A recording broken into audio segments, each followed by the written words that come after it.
Thank you, everyone. We will now call to order the Planning and Zoning Commission for the City of Fairburn for today, Tuesday, February 4th, 2025. We're calling this meeting to order. If I could ask for a determination of quorum. Absolutely. First, I would like to welcome our new commissioner, Mr. Kenneth Williams, to the commission. Thank you so much for joining us. Amen. All right, so we have Commissioner Luna Parker, Here. Commissioner James, Vice Chairman Jones, Present. Commissioner Williams, Present. Commissioner Eccles. Present. We have a quorum. Thank you. Okay. If everyone could rise for the Pledge of Allegiance.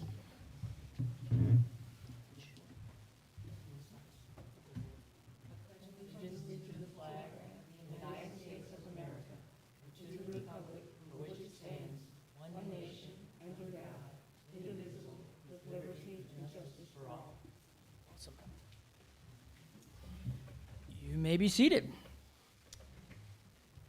I'll now see if we have a recommendation for approval of tonight's meeting agenda from my fellow commissioners.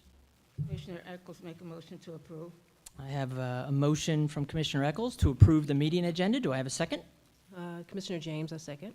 Okay. I have a motion and a second. All those in favor of approving the meeting agenda for Tuesday, February 4th, please say aye. Aye. All those opposed, say nay. Motion passes. Next, do I have a commissioner wants to put forth a motion to approve the meeting minutes from our previous meeting last month, which was January 7th? Commissioner James, I put forth the motion that we approve the meeting minutes from the January 7th meeting. I have a motion to approve the meeting minutes. Do I have a second? Commissioner Parker, second. I have a motion and a second. All those in favor of approving the meeting minutes for our January 7th meeting, please say aye. Aye. All those opposed, say nay. The ayes have it. The motion passes. Next, I just want to make sure for everyone here for public comments that tonight we have 3 items that involve a variance. We will actually have public comments for each of those items. If you have public comments that you want to talk about now in relation to the concept plan, text amendment, or anything else, you can please approach the microphone, but just had some confusion in the past to make sure that we will have specific commentary time during our rezoning and concurrence variance for KBD Fairburn and both of the ones for Big Dan's Car Wash. Just want to make sure that's clear to everyone. So are there any public comments now that you know the rules? Okay, no public comments. Fantastic. Next, we have old business, rezoning and concurrent variance, applicant KBD Fairburn, LLC, staff, and then we will have time again in this one for public comments as well. It's a variance, correct? Just want to make sure. Okay, so can we just pause a minute? I just want to make sure to give everyone here, we can go back just a step. If you do just have public comments now about this one, right, you can please approach. If you don't, we'll go ahead with staff. Just want to make sure we give every voice heard. Okay, great. Staff? All right. Good evening, everyone. Good evening. Good evening. So we have a rezoning and concurrent variance for review tonight.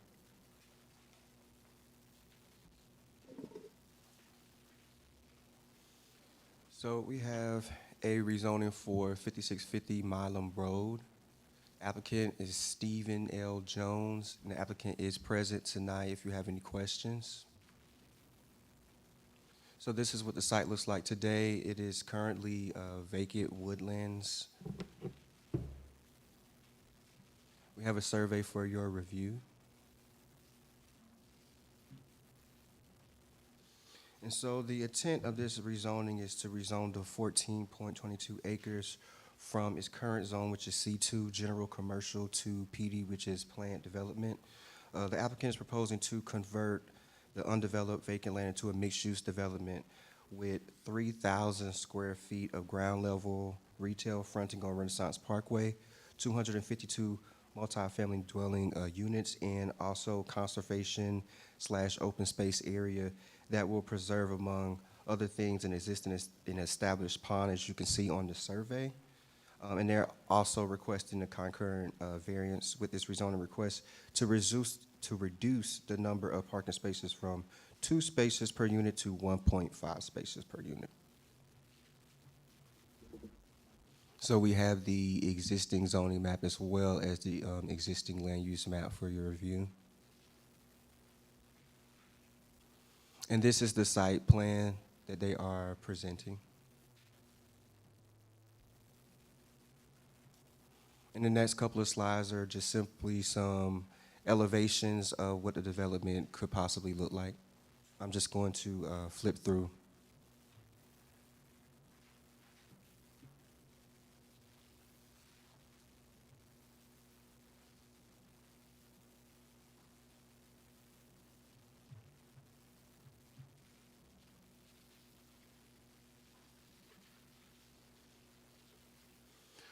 All right, so the applicant held community meetings on August 18th and the 12th of 2024, and there were 3 attendees. As you guys may notice, this item has been before you a couple of times. We have tabled it. The applicant has held an additional community meeting in December 16th. There were 34 attendees, combined virtual and in person. And the applicant can speak more to how the community meeting went, the additional community meeting, as well as the initial community meetings as well. All right, so there are some things up for consideration. And so the proposal does permit a use that is suitable in the view of the use and development of the nearby properties. The proposed use is a mixed-use development with commercial retail, multifamily units, and green space conservation. Under a mile to the north of the subject parcel is a mixed-use development with commercial retail, multifamily units in the same green space conservation area, which is known as the Oslo. And there are numerous other multifamily developments in the Highway 74 corridor. The Dillon, Cambridge Fair, Peachtree Landing, Solstice, that are similar to this development that's before you. So the proposal does not adversely affect the existing use or usability of adjacent or nearby properties. The proposal will positively affect adjacent or nearby properties by providing commercial retail to the surrounding community and increasing households, which in turn will allow certain kinds of businesses to come into the community of Fairburn once we meet their market requirements. Yes, the property appears to have a reasonable economic use as is currently zoned, which is C2, a use that does not necessarily need a prominent street frontage such as an office, school, or church could develop in this same location.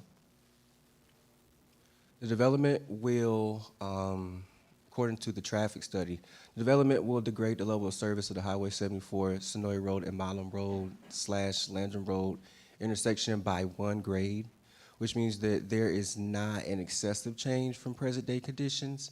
However, mitigations are not recommended in the entire Highway 74 corridor, as you guys should know that right now GDOT has started their Highway 74 I-85 project that started up, I want to say, a few days ago.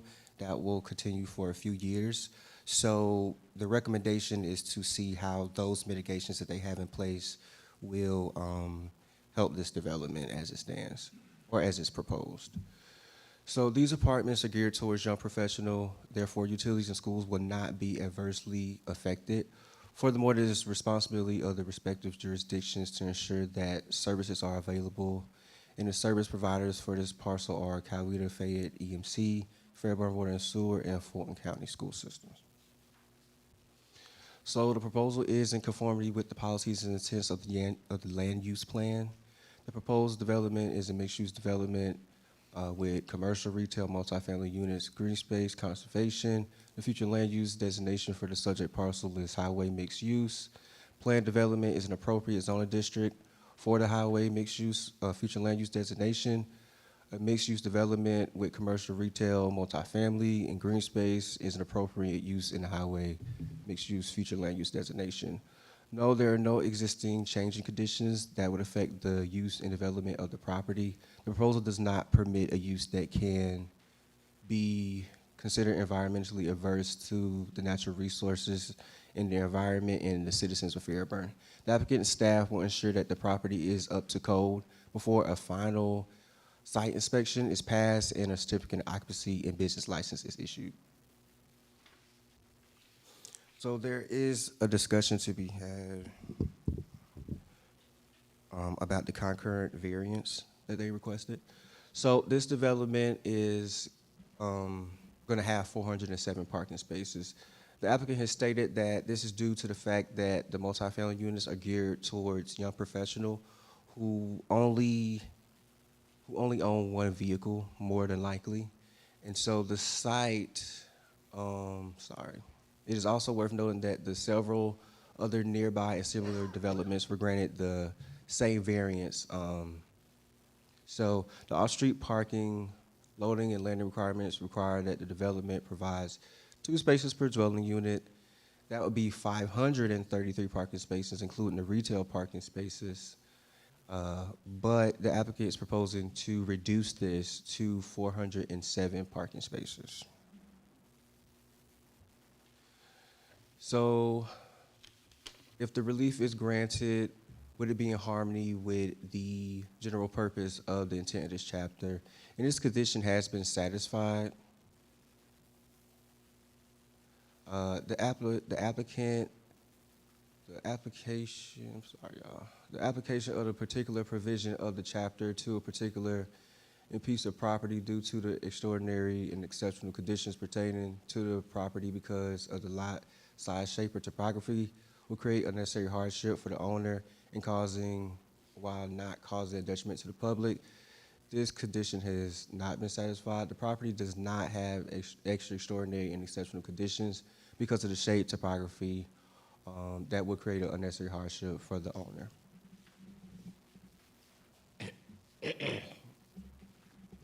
So the last consideration is not applicable because that speaks more towards signage and obstructing. So staff recommends conditional approval. And I'm going to read some of the conditions for the approval. So the owner agreement to restrict to the use of the subject property as follows. Number 1, multifamily residential units at a density of no greater than 18 units per acre or 252 units, whichever is less. Number 2, building heights at a maximum of 4 stories and a total height must be acceptable to the Fairburn Fire Marshal. Number 3, the common outdoor area shall be a maximum of 30% of the site. Number 4, commercial use will be at 3,000 square feet. If the commercial space is unable to be leased at market rate within 1 year of the issuance of the certificate of occupancy, the owner may activate the space as amenities also available for use by the public. So the permitted uses for the said commercial space falls under C2, general commercial, with the exception of prohibited uses, which will include liquor stores, boarding and breeding kennels, extended stay facilities, pawn and title shops, nightclubs, self-storage facilities, car and truck sales or rental leasing, auto repair, tire, body shops, heavy repair, trade sales or rental leasing, auto supply stores, parking lots, garages, recycling centers, gasoline service stations, small box discount retail stores, drive-through restaurants, and funeral services. All of those are specifically and strictly prohibited. So to abide by the following, any significant modification as determined by staff to the proposed rezoning request will necessitate a further review by the Planning and Zoning Commission.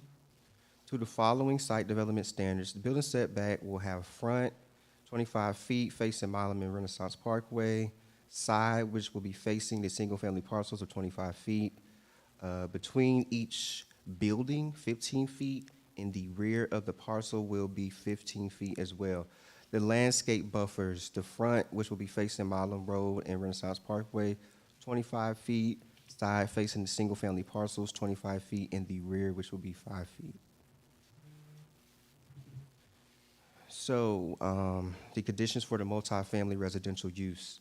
To ensure, number one, to ensure a mixture of uses for every 125 residential units, there shall be 3,000 square feet of commercial rental spaces constructed, specifically meaning that once we reach the 125th unit, there should be 3,000 square feet worth of retail. Okay, so number two, buildings shall have distinct roof profiles and provide a variation in roof lines. Number three, development shall include private patios and balconies. Number four, clubhouse leasing center must be oriented to allow access from Renaissance Parkway. Number five, there will be a full amenity package, including the outdoor kitchen with grills and picnic tables, park space, bike storage, package delivery accommodations, co-working space, fitness center, swimming pool, fire pit. Number six, the number of one-bedrooms should be limited to no less than 35% of the total number of units. Number seven, two bedrooms should be 55%. Number eight, three bedrooms will be limited to no more than 10% of the total units. Number nine, exterior materials, excluding windows, shall be a minimum of 30%, 20%, thank you for that correction, 20% brick or stone, and 40% stone or other cementous material. Number 10, the property shall either have an entry gate at all vehicular access points and a fence surrounding the residential portion of the property, or secured access into each building entry. Number 11, garages are not allowed to be located off of Renaissance Parkway or Milam Road. Number 12, the developer shall in good faith establish a rental program for Fairburn public safety, for example, fire, police, EMT, as well as other city of Fairburn personnel.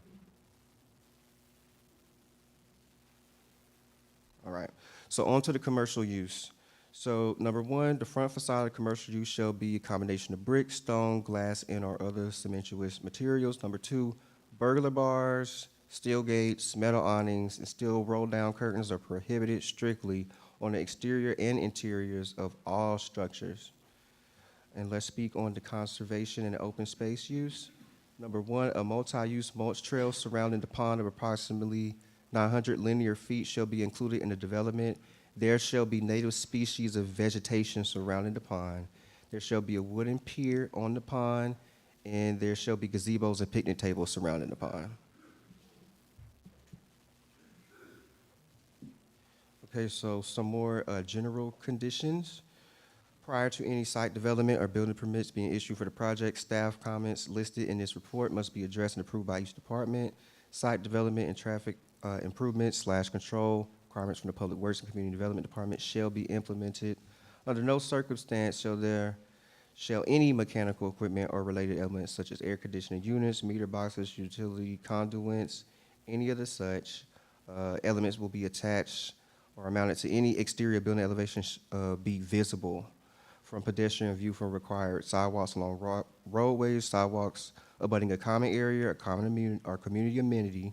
Any mechanical equipment or related elements located at the finished grade shall be completely screened from view with dense evergreen landscaping or opaque wall made with brick, stone, or other cementous material with similar architectural details. As a principal structure, all roof-mounted equipment shall be screened from the public right-of-way. Parking shall be on paved surface.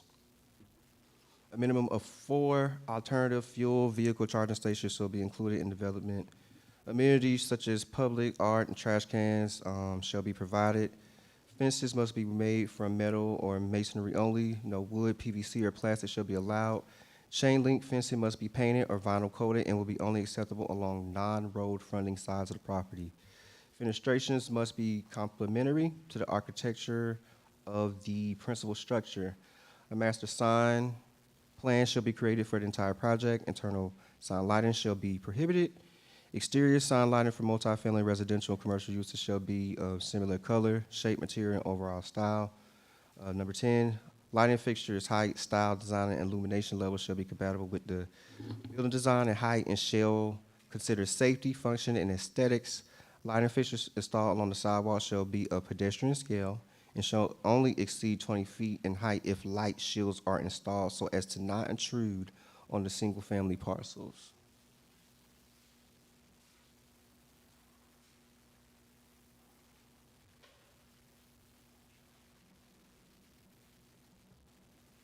All right, right, so all utilities shall be installed underground throughout the development area. No trash enclosures shall be located by or visible from Renaissance Parkway or Milam Road, and shall be enclosed on 3 sides with brick, stone, or other cementous materials with the same architectural details as the principal structure. Pedestrian walkways, sidewalks shall be designed and constructed to allow connectivity between multifamily, commercial, and open space uses throughout the development. There should be curb cuts with dedicated crosswalks that connect all sidewalks. Sidewalks from the right-of-way must connect to internal sidewalks. All stairways must be covered. Parking located outside the residential gated area shall be shared amongst the multifamily residential and commercial uses. Additional foliage shall be provided within the landscape buffer facing the single-family parcels that would be best at deterring any light pollution. The following building facade materials are prohibited for the entire development. That's EIFS, synthetic stucco, metal panel systems, corrugated steel, smooth plain concrete or masonry, cinder blocks, reinforced concrete slabs, aluminum or vinyl siding, plywood, pressed wood, mirror, or highly reflective glass. There shall be no long and unarticulated roofs that exceed 80 feet. And finally, the site shall be developed significantly similar to the site plan conditions and elevations presented tonight. I conclude. Thank you. All right. Is there any questions for staff from my fellow commissioners at this time? No questions, but I would like to say, as usual, very thorough. Yeah. All those conditions, extremely. Thank you. No questions for staff? The applicant is here if they'd like to make their presentation at this time.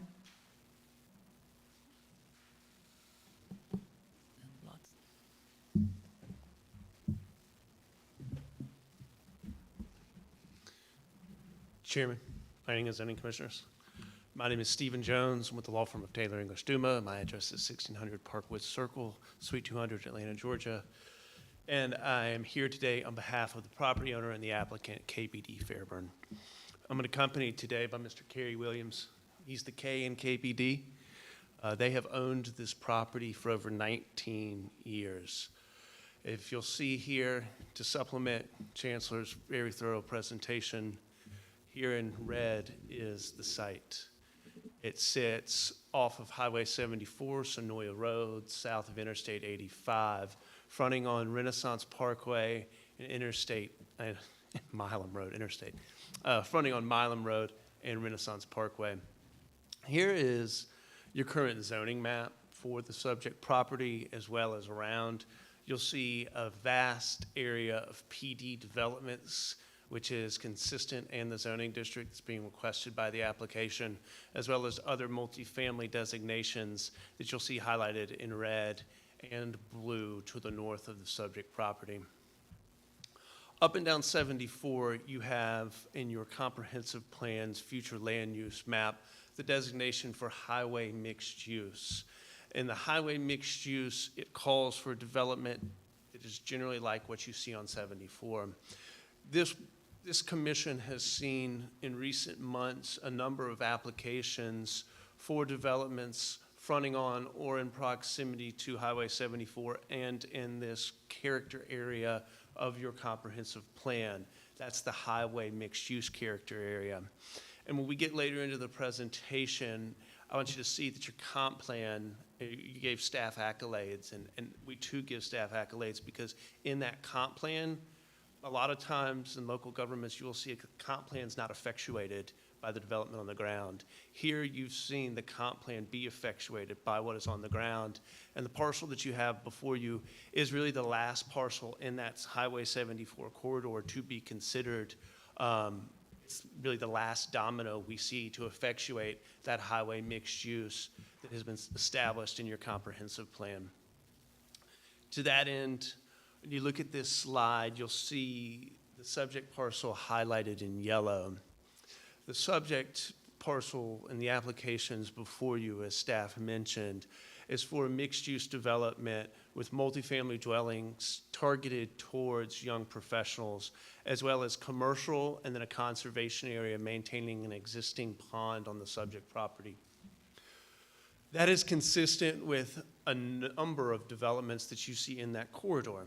And so when I say that you've seen your comp plan come to fruition, as you look up and down 74, you see highway commercial or mixed-use multifamily, and then you fall back to multifamily, and then outside that on the third tier, you see single-family detached dwellings.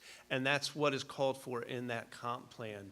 The comp plan specifically asks for mixed-use multifamily and for multifamily to provide that transition that you've seen develop in the corridor from that highway commercial to act as a transition to the single-family behind it. And so like I said, when you see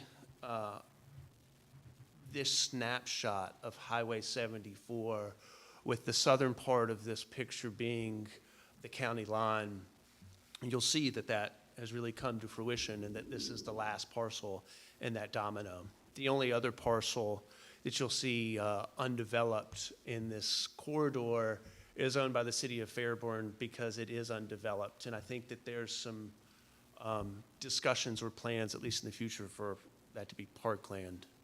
And I want to point out another piece of this aerial puzzle. You'll see just north of the power line, that's the swath of cleared area. You'll see kind of running southwest to northeast. That's the park and ride. And so with the connection that's forthcoming from Renaissance Parkway, as well as just the general proximity, we see the ability for our young professional residents to access that park and ride as well as the interstate. Here's a general rendering of the development proposed. You can just get a general feel for that conservation pond in the back with the walking trail in the back, which one of staff's conditions, I think a couple of staff's conditions addressed. You'll see the amenity area to the front as well as, and we'll highlight this in later renderings, that commercial component. Here's the site plan, gives you just a better view. I really think the 3D is better than 2D, so here's 3D. And then I'll give you 2D. But this is a straight overall, a real civil engineer's concept of it.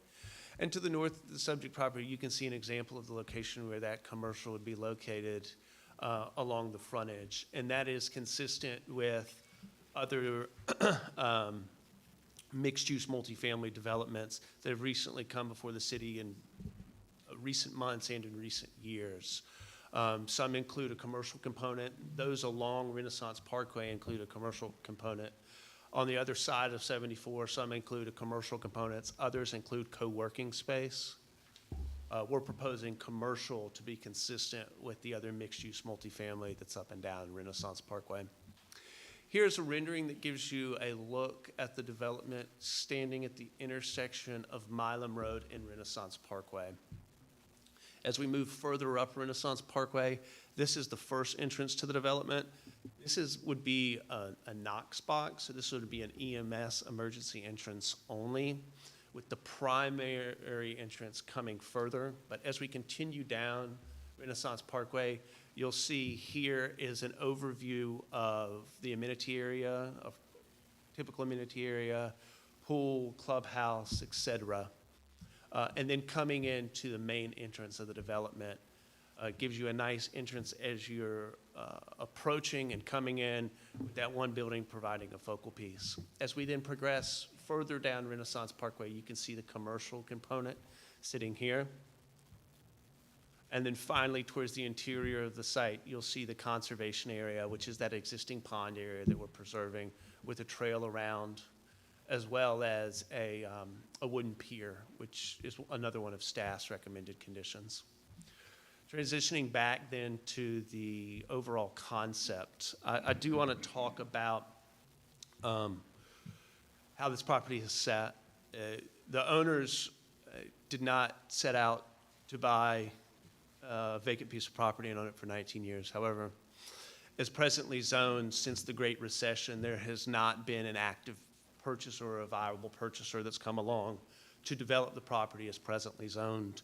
I will show you on a later slide some of the uses that theoretically could be developed on this site as presently zoned, but they've held it out to the market for that really the almost 2 decades that they've owned it, and no one's come along to purchase it. hence this rezoning application. And as the owner has seen, the owners or the ownership entity has seen the surrounding area develop consistent with your concept plan, we see that this parcel naturally flows to be developed as a mixed-use multifamily development, just like those other 7 developments that are in that highway mixed-use corridor. So in the C2 district, you could do a variety of things, but nobody's come along to do it, right? You could do big box retail, you could do ambulance, you could do a Home Depot or a Lowe's, you could do an auto supply store, truck rental, batting cages. You could actually do apartments above commercial, a car dealership, but that would have to be full commercial. A car dealership, grocery store, but none of that's come along. As we looked at this, did hear some concerns about traffic that would be generated by multifamily. Y'all have been doing this, that's always a concern with development's traffic. But a traffic engineer, Vern Wilburn with Miltino and Wilburn, who is a highly respected traffic engineer, looked at this and said that with a retailer on this property of a 90,000 square foot typical big box would generate 8,339 trips per day. On the other hand, the development we're proposing, the residential component, would generate about a sixth of that, 1,652 trips per day. And the commercial component, with about double what staff's recommended condition is, would generate 32. So with that 3,000 that staff's recommending, you could slice that number in half, and you get down to about 625. Yeah. Also, with traffic, if you look to staff's point in presentation, GDOT just started a project to improve the entire 74 corridor as well as part of the interstate, the interchange.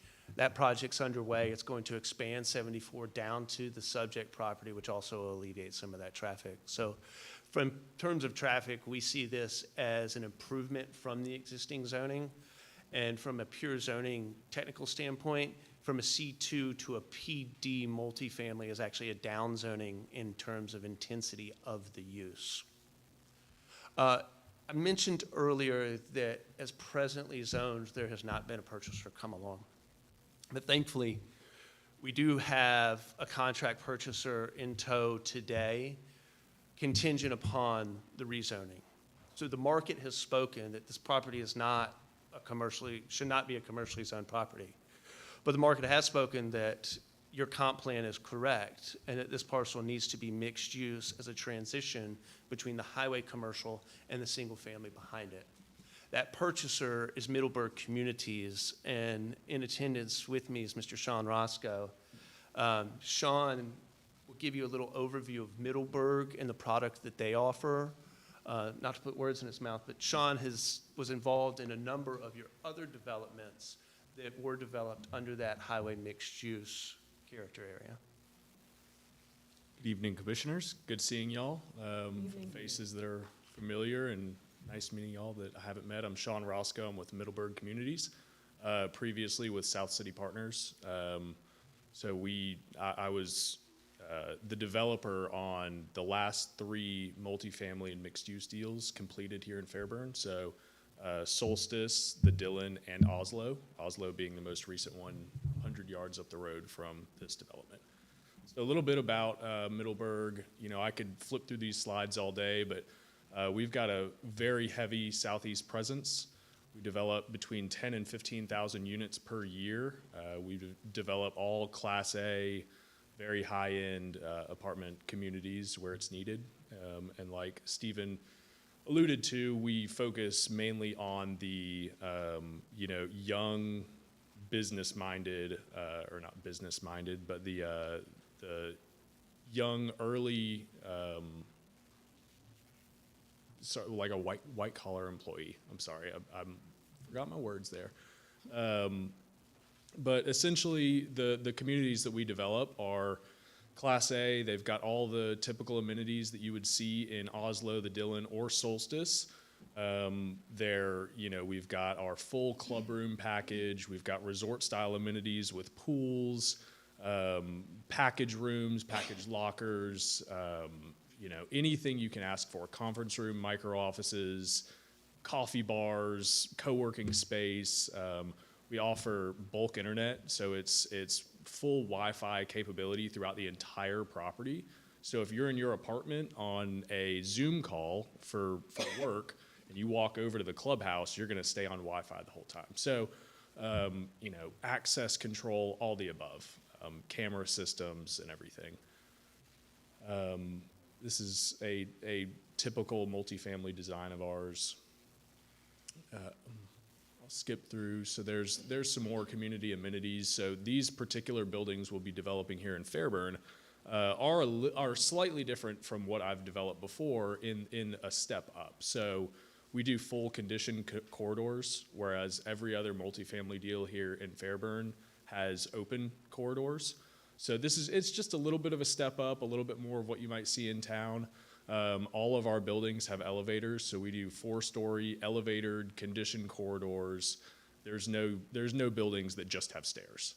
And then along with what I talked about before, we've got all these package lockers and grilling stations and resort style pool, all the amenities you would see in any Class A multifamily property in Metro Atlanta. And then the interior features of our units. We've got all stainless steel appliances, designer lights and plumbing fixtures. We've got smart locks on all the doors, so we don't have just regular keyed entries. This is something that management has full access to 24/7 and, can help with lockouts and helping people get in their units, as well as just ease for the residents living in these buildings. We also have, 9-foot ceilings, soft closed doors on the cabinets, and then as well as smart thermostats is something we've started to do. So, when you leave for work during the day, you can program your thermostat to go from 68, what you sleep at, to 74 to save a little bit of money and be efficient. And at 5 p.m., it'll crank back down and turn it back down to the temperature you would like to live at. So, we build very high-end Class A apartments, and we think Fairburn's a perfect place for that. And it has been proven just by previous projects that I've worked on that it is exactly what Fairburn needs. So I just want to go through a little bit of the success that I've had in Fairburn. So I pursued my first deal here, Solstice, back in 2014. And I feel that the city of Fairburn, as it's grown and allowed business and, encouraged development, we've kind of grown with it. And so over the last 10 years, from 2014 to 2024, I developed 3 deals, being a little under 1,000 units total. And so when we first started in 2014, the median household income in the city of Fairburn was $41,000. And as of 2024, median household income is $99,000, which is a substantial increase. And you can even see that the median household income in Fairburn is higher than in Sandy Springs. It's pretty crazy. And I think that goes to show that the city of Fairburn is ripe to house young professionals and entrepreneurs and feed into the hundreds of thousands of jobs within a 20-minute drive of this location. So, we're having our employees or residents are employees of Delta, they're employees of Pinewood, of the hospitals all around the South Fulton area. City of Fairburn employees live at these properties. We do special preferred employer programs for first responders and for, like I said, those employers in the area to attract all of the great jobs in this area to be Fairburn residents. And a little bit about the demographics in these properties, along with at Oslo, the median household income is $105,000. These are people living in apartments because the young professional which 50% of those residents are between 22 and 35. So it's these young professionals that they don't have a need for a house. They want to travel. They're single, maybe dating. Maybe they live with their significant other, but they're not ready for a house yet. And a couple years into their career, when they are ready for a house, if Fairburn is the place that is provided for them, they end up purchasing homes here, renovating homes here, and growing into this community. And I think, I wish I had the median household income growth from 2014, or not median household income, median home value. I wish I had that statistic, because I think if you look at 2014 to 2024, it has also grown significantly. And I think that has a lot to do with who we are bringing in to live in this community. So that's all I've got. But, so the retail space that we're proposing, 3,000 square feet, I see that being a small business owner. At Oslo, we successfully were able to lease half of the retail, and there's an LOI out for the other half of the retail. So the first retail piece that was leased was to Unbelieve Again, which some of y'all may know them. They've done a lot of business in the city of Fairburn. It's a small business owner. They live in the city of South Fulton, and they're opening their first storefront for a vegan restaurant. And so, it's just these kind of developments, these mixed-use developments allow for these small businesses to open, and we bring in the expendable income to allow for those businesses to thrive. So that's my spiel, and I appreciate y'all's recommendation. No. Thank you. Thanks for the spiel, right? Yeah. Appreciate it. So I'll open it now first of all, thank you for the thorough presentation. Open it up now for my fellow commissioners to ask questions of the applicant.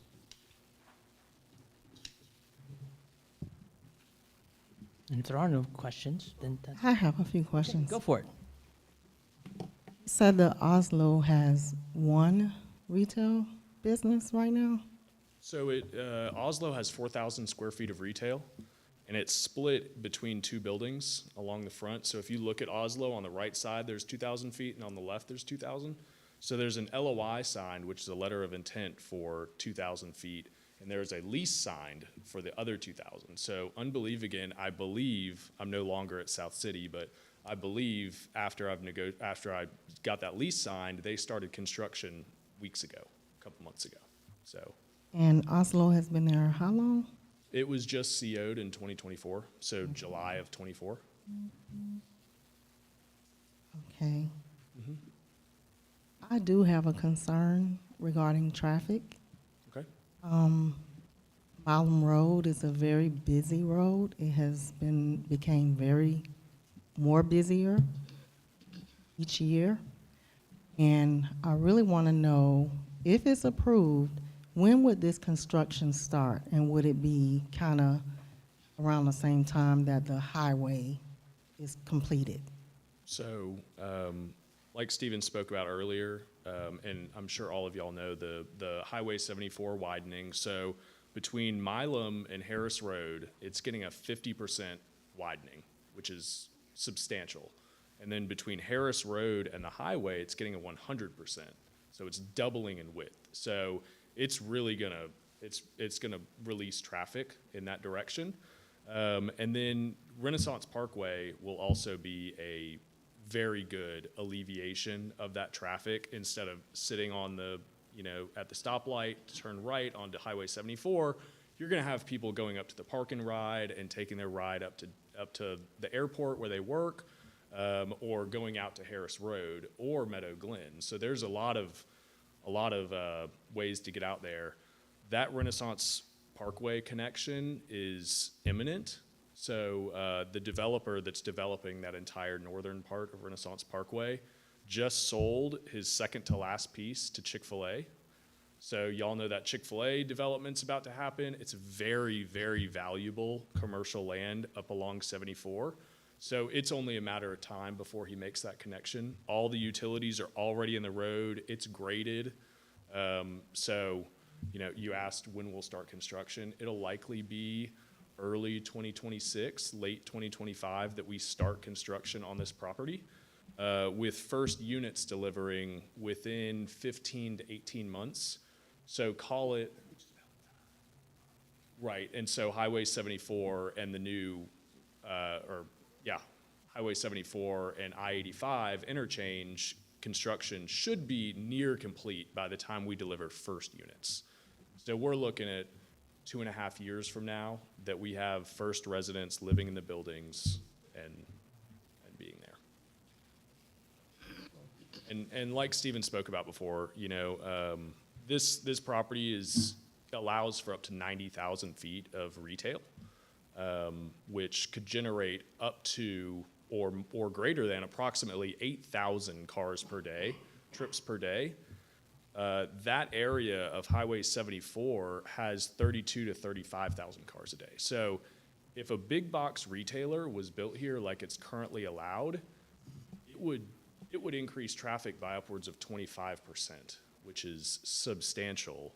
Whereas the residential portion, it really is one of the lowest impact traffic causes out of all the different types of development, out of industrial, commercial. Commercial obviously drives a bunch because you've got people coming in and out and doing business. And industrial causes a bunch because truck traffic takes so much time from a stop to go. So one truck causes as much traffic as 5 cars. So residential, residential development really is a very low impact for traffic. Thank you. Any other questions? Yeah. I have a question that's kind of in line with traffic. And I see that we're going from, well, we have 252 multifamily dwellings, and we're talking about 1.5 parking spaces per unit, correct? But our market is pretty much young professionals. Yes, ma'am. And we do live in an area where we don't have public transportation. So a lot of people do drive. You know, we always want to be close to the 85 corridor. And so I'm wondering, what was the reason behind going from, or breaking down the number of parking spaces from 2 per unit to 1.5? Yes, Commissioner James, great question. The variance was driven directly by developments that we've seen in that mixed-use corridor on 75.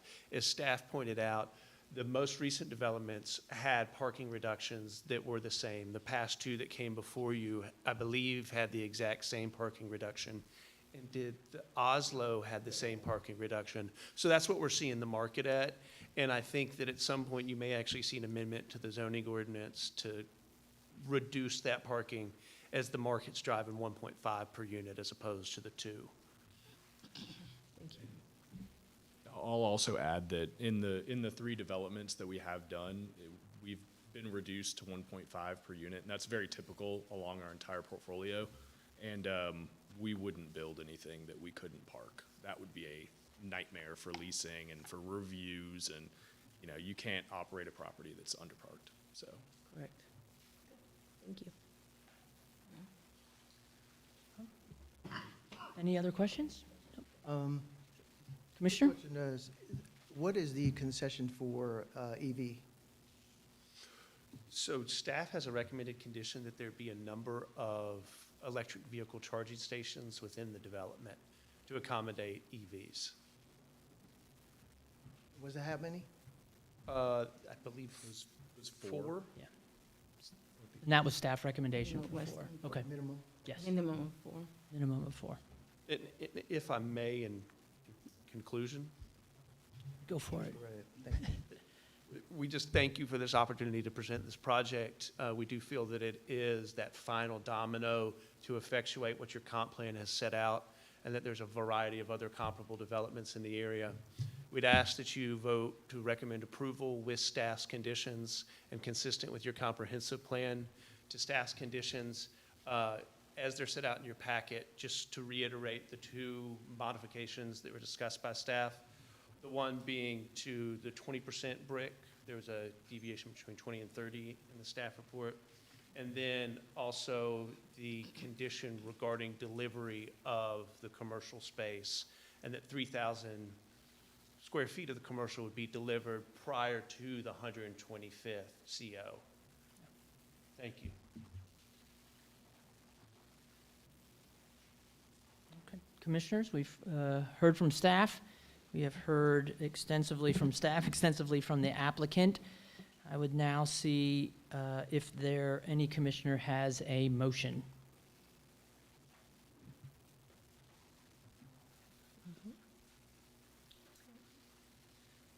Commissioner James, yes, I motion that we do approve. Do we need to separate these out, variances, or we can just, in the motion? Approval conditional. Make a motion to approve the rezoning and concurrent variance if you want to do Okay, both, okay. or you can just approve the rezoning and deny the concurrent variance if you want to make that. All righty, okay. So then I'll make a motion that we approve the variance and concurrent zoning applications for KBD, Fairburn LLC, with staff's conditions. I have a motion to approve with staff's conditional recommendations, the rezoning and concurrent variance for the applicant KBD Fairburn. Do I have a second? Commissioner Echols, second. I have a motion and a second. All those in favor say aye. Aye. All those opposed? The motion passes. There we go. Thank you. Let's go. Give us a minute to get our paper. Nice. Okay. Thank you so much. We'll now move on to two variances, public hearings, right? Just want to make sure we will have time if there are public comments here in this as a public hearing. So just want to make sure we sort of call the rules of order here. We'll start with the first variance, the applicant, Big Dan's Car Wash. Both of these are related to Big Dan's Car Wash. Staff? All righty.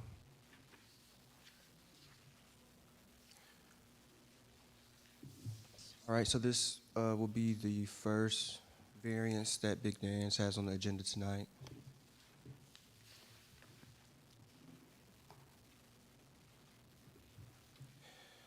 All righty, so Big Dan's is located at 7925 Sonoya Road. That's where the site is located. This is what the site looks like today. They have included a survey, which is also the proposed location of the sign. And so just a little bit of background. So the applicant is proposing to erect a new sign at another location on this property. This is due to the visibility issues with the current location. It is worth mentioning that the road widening project by GDOT is the initial reason why the sign had to be relocated. If you guys could recall that GDOT had to take some of their property from the applicant for their project, so that induced the need to relocate the sign, as the prior sign was located on the property that GDOT had acquired. So the zoning code requires that freestanding and monument signs shall not be located within 15 feet of a street right-of-way or within 40 feet of any other sign, structure, or building except temporary signs.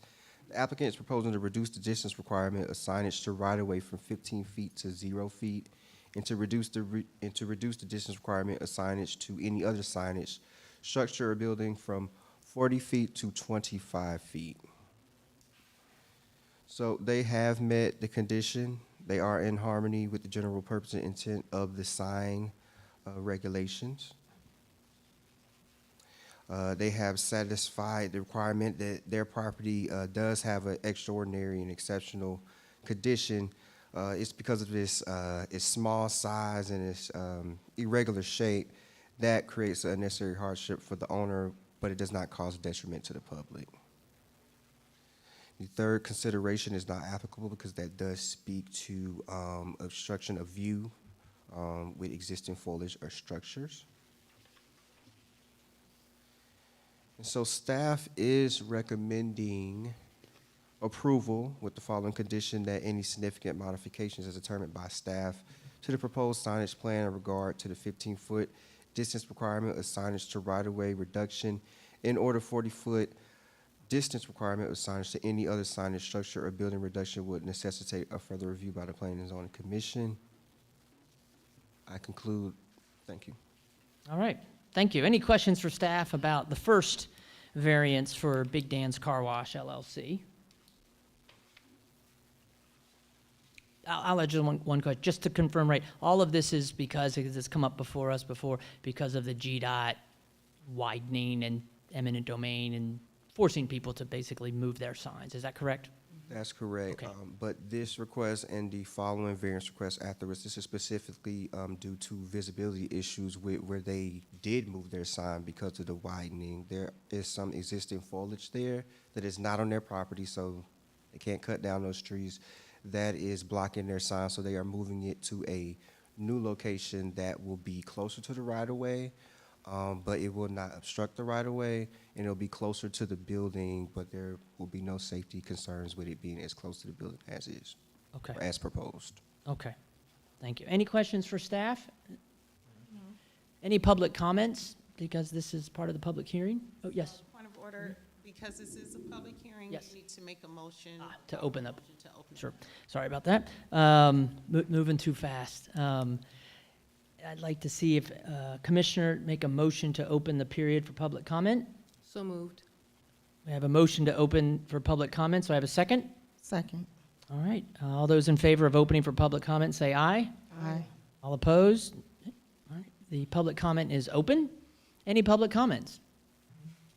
Okay, we do have a public comment. Those in favor for, Yeah, those in favor first, and please try to keep it to, I think it's 2 minutes, I think. Jake Maxwell, Director of Development for Big Dan's. Just wanted to say that this was kind of, where we moved the sign, hands kind of got tied. DOT was basically threatening to demo it. We had to hurry up, move it, the only place that was really available at the time. And there is a small tweak. I think the variance is from 15 feet of the right-of-way to 0.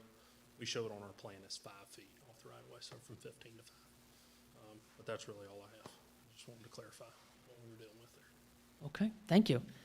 Appreciate that. Any public comments opposed? Okay. Now I need to see if there's a motion to close the public comments for this variance for Big Dan's Car Wash. Motion to close public comments. Any seconds? Second. All right, I have a motion to close the public comments for this variance. All those in favor say aye. Aye. All those opposed? That motion carries. Public comments for this particular variance is closed. Do I have a motion for this particular variance? Commissioner James, I will motion that we approve parcel ID 09F070300270350, which is a request for Big Dan's to minimize distance requirement of signage of right-of-way from 15 feet to 5 feet. Do I have a second? Commissioner Eccles, second. I have a motion and a second. All those in favor, say aye. Aye. All those opposed? Motion passes. Okay. Moving on to the second variance related to Big Dan's. And we'll go through the same process as before. Staff? Hello again. Hi.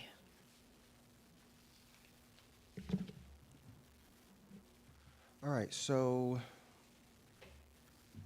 it's the same situation, same sign. Okay, so the location that the applicant is proposing, there's a grading difference between of about 5 feet between the right-of-way and the sign location. So in order to make up for that grading difference of 5 feet, they're increasing the maximum height from 20 feet to 25 feet so that the sign could be visible. Okay. So they have met the conditions for all of the considerations. And so staff is recommending approval, and the condition is that there any significant modifications determined by staff to proposed signage plan in regard to the 20-foot height requirement of signage increase would necessitate a further review by the Planning and Zoning Commission. Thank you. Any questions of staff? No questions. No questions? Okay. Now we'll open it up again for public comments, but we need a motion, right, to open for the public hearing. Sorry. Do I have a motion? Motion to open public comments. Second. I have a motion and a second. All those in favor say aye. Aye. Aye. All those opposed? Motion carries. Public hearing is open for this variance. Any public comments for? Any public comments not for? Okay. Now we will close the public hearing. Any motion? Do I have a motion from my fellow commissioners to close the public hearing for this variance? Motion to close public comments. Second.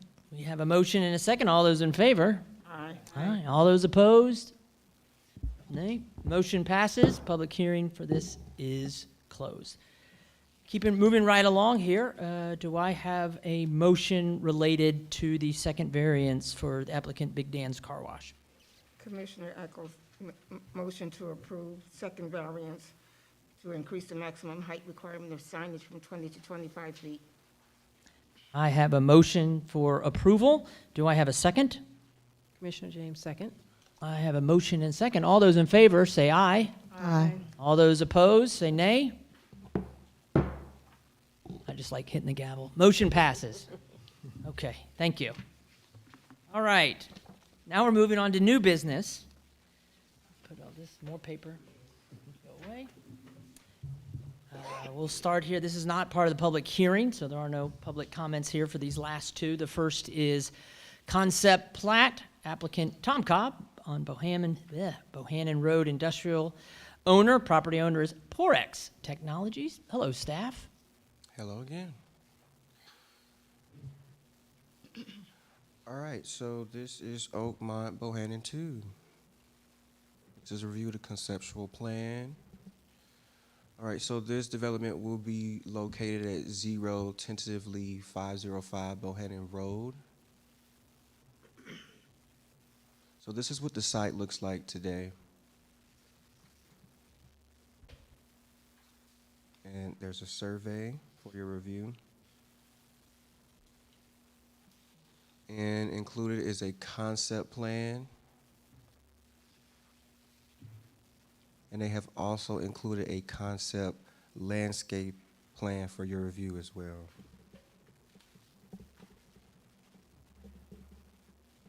And we also have the elevations. So just really quick on the background. The site is currently zone M2, which is heavy industrial. The site is approximately 12.75 acres. The applicant is proposing a new 164,000 approximately square foot building. The concept plan meets the setback and parking requirements of M2. And the site will have ingress and egress along Bohannon Road. Does anybody need me to go over any of the architectural details of the proposed building? Commissioners, anyone? Good? No. None from the commissioners? All righty, so I am recommending approval with the following condition: that any significant modifications are determined by staff to the approved concept plan would necessitate a further review by the Planning and Zoning Commission. Thank you. All right, thank you. Any questions for staff?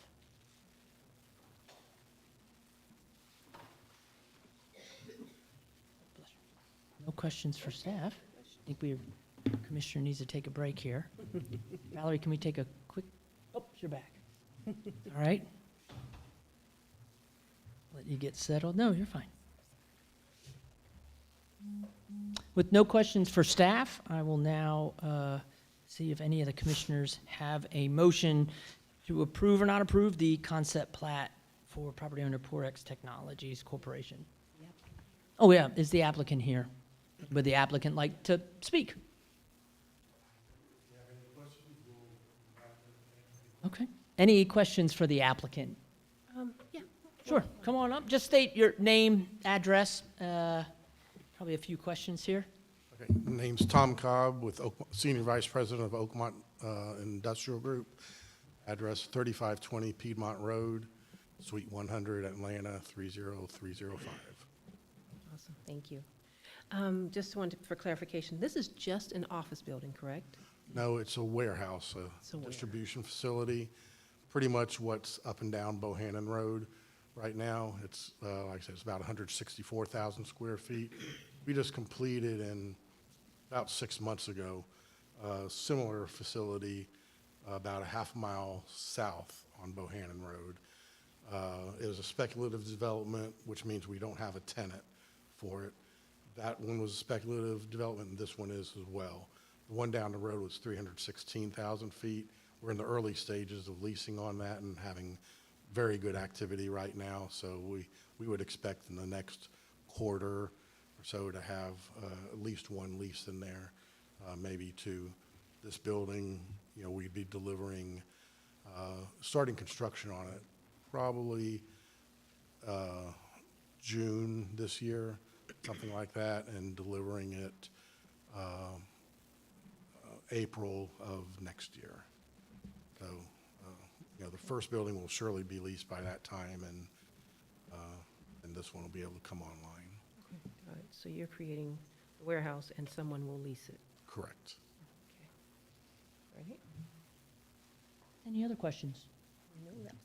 And just the question for staff I wanted to answer, it meets everything in the concept plat meets everything for M2 heavy industrial, right? At this Yes. point? Okay, so it meets all the zoning. Okay, thank you. Appreciate it. Sure. All right. Thank you, commissioners. Do I have a motion? Commissioner Echols recommend approval with conditions on the concept plan for Tom Cobb, Bohannon Road industrial owner. I have a motion. Do I have a second? Second. I have a motion and a second to approve the concept plat. Applicant Tom Cobb, Bohannon Road industrial owner, property owner, Porex Technologies. All those in favor, say aye. Aye. All those opposed, nay. The concept plat motion passes. And the final piece of new business is the text amendment. Applicant Apaco, I'm thinking, right? Property owner A.G. Trepp at 121 Robert Street. Staff? Hello. All right, so remediation services. This is a text amendment request. So this is a permitted uses text amendment. The applicant, is it HEPCO? Want to get that right. Is the applicant.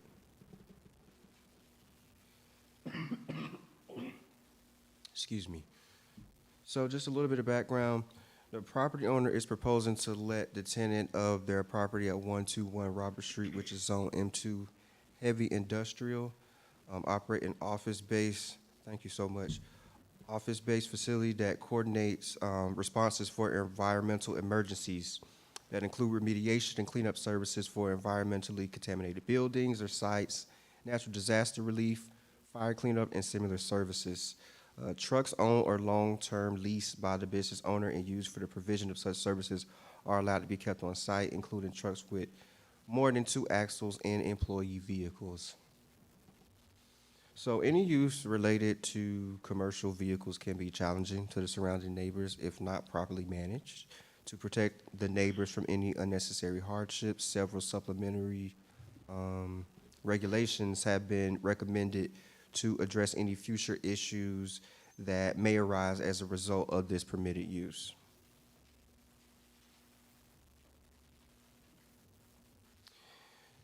So staff recommends that the Planning and Zoning Commission recommend conditional approval to the mayor and city council for the amendments to Chapter 80 zoning, Article 2 zoning districts, Division 2 district regulations, Section 86, which is M2 heavy industrial zoning district, subsection C, which is the permitted uses of M2. And so the supplementary regulations are that all commercial vehicles must be parked on asphalt, rock, or gravel.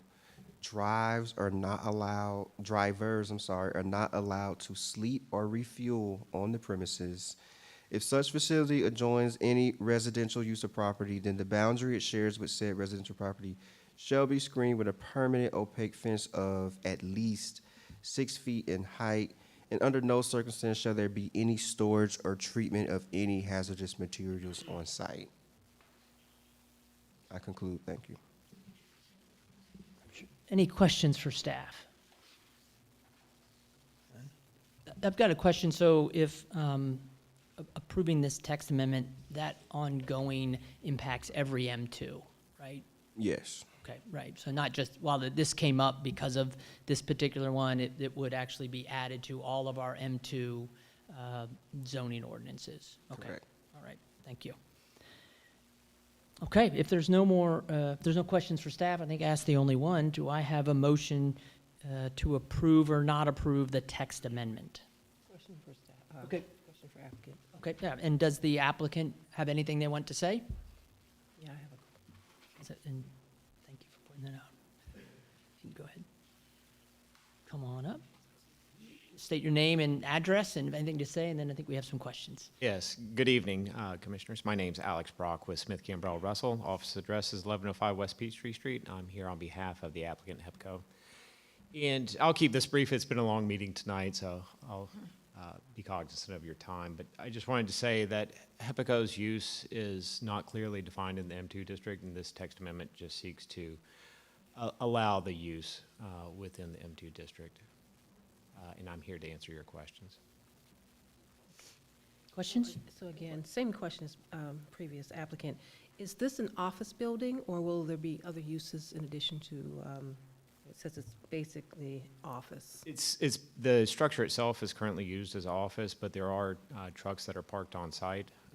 HEPCO currently has, I believe, 14 pickup trucks, 3 vacuum trucks, which have 3 axles, and then a tow-off truck with 3 axles that they keep on site. And HEPCO, well, this is a remediation company, so there will never be times where there's any of the things that the disposed. That's correct. The trucks go to the site, service it there, and then they carry it to a separate facility for treatment. The materials are never stored on site. Got it. And that's, I believe, clearly stated in the text amendment, so we called that out, I think. So that's a great question. Any other questions for the applicant? Got some more, or any other commissioner questions? Commissioner James, you good? Okay, awesome. Thank you. All right, thank you. All right. We'll now see if there is a motion that would like to be put forward by the commissioners.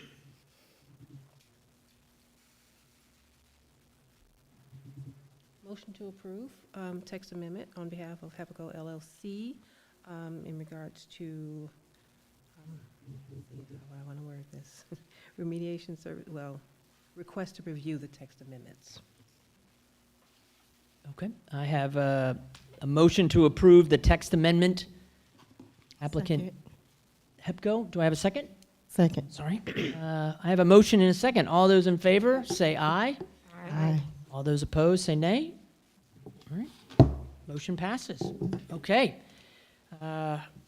Moving on to other business, I think we have to elect an official chairman and an official vice chairman, right, Valerie? Yes.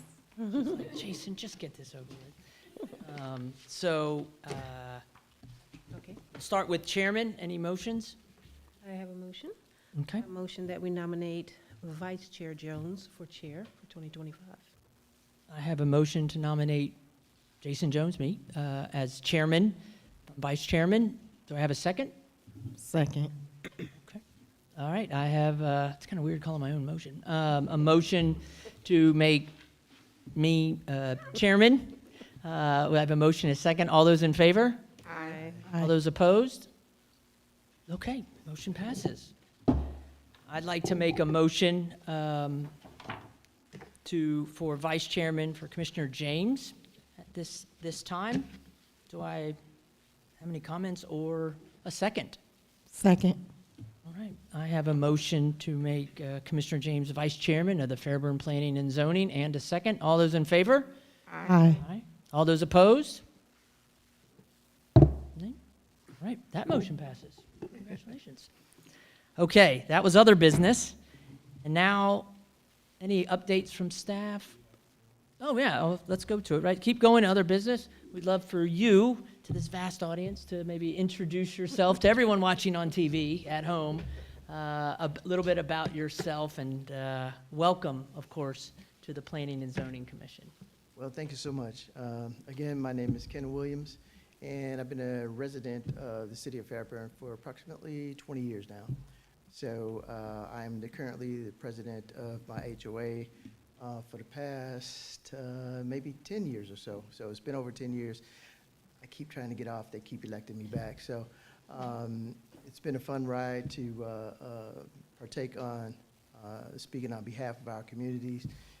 And I've managed over two communities. We have 2 properties, so I'm pretty much the president of that. So married, wife, ruler of the house here. So no children by her. Do have a daughter in Chicago, and I just enjoy the opportunity to come here to help serve the city of Fairburn, and it's been a pleasure, and I'm looking forward to having fun with the rest of y'all. Awesome, awesome. Welcome. Welcome. The real big question is Chiefs or Eagles in the Super Bowl? Right? Do you have? You know what? I'm going to have to go with the Chiefs. Okay, we have a vote for the Eagles, Chiefs. Eagles. Fantastic. Okay. So staff does have one additional announcement. The comp plan is coming up. We have some meetings coming up, so just be on the lookout for that. Okay. Comprehensive plan updates. Fantastic. Coming up soon? Really soon. Real soon. Okay. Good to know. Thanks for teasing us with that. Okay. It is now 8:16. Thank you all so much for your diligence this evening. If I could have a motion to adjourn. Motion to adjourn? Do I have a second to adjourn? Second. All right, I have a motion and a second to adjourn tonight's meeting of Planning and Zoning. All those in favor, say aye. Aye. All those opposed? Okay, motion passes. Have a great night.